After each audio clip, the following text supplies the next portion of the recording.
شروع اللہ کا نام لے کر جو بڑا مہربان نہایت رحم والا ہے۔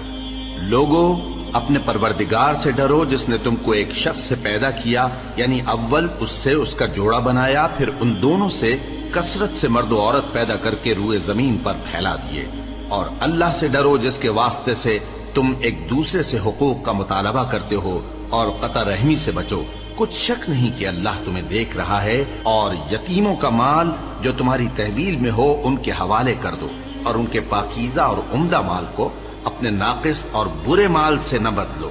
اور نہ ان کا مال اپنے مال میں ملا کر کھاؤ کہ یہ بڑا سخت گناہ ہے۔ اور اگر تم کو اس بات کا خوف ہو کہ یتیم لڑکیوں کے بارے میں انصاف نہ کر سکو گے تو ان کے سوا جو عورتیں تم کو پسند ہوں، 2 یا 3 یا 4 ان سے نکاح کر لو۔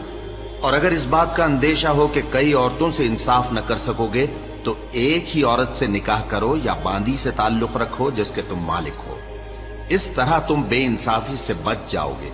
اور عورتوں کو ان کے مہر خوشی سے دے دیا کرو، ہاں اگر وہ اپنی خوشی سے اس میں سے کچھ تم کو چھوڑ دیں تو اسے مزے سے کھا لو۔ اور کم عقلوں کو ان کا مال جسے اللہ نے تم لوگوں کے لیے سبب معیشت بنایا ہے مت دو، ہاں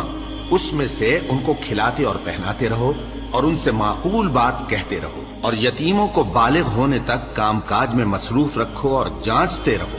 پھر بالغ ہونے پر اگر ان میں عقل کی پختگی دیکھو تو ان کا مال ان کے حوالے کر دو، اور اس خوف سے کہ وہ بڑے ہو جائیں گے، یعنی بڑے ہو کر تم سے اپنا مال واپس لے لیں گے، اس کو فضول خرچی اور جلدی میں نہ اڑا دینا۔ اور جو شخص آسودہ حال ہو اس کو ایسے مال سے قطعی طور پر پرہیز رکھنا چاہیے، اور جو ضرورت مند ہو وہ مناسب طور پر یعنی بقدر خدمت کچھ لے لے۔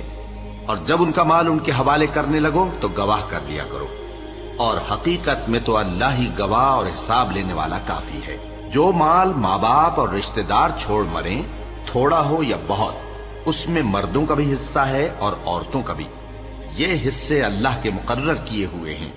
اور جب میراث کی تقسیم کے وقت غیر وارث رشتہ دار اور یتیم اور نادار لوگ آ جائیں تو ان کو بھی اس میں سے کچھ دے دو اور ان سے معقول بات کہو۔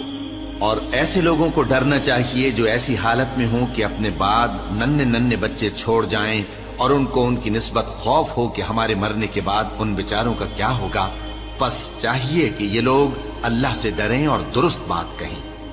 جو لوگ یتیموں کا مال ناجائز طور پر کھاتے ہیں وہ اپنے پیٹ میں آگ بھرتے ہیں اور ضرور دوزخ میں ڈالے جائیں گے۔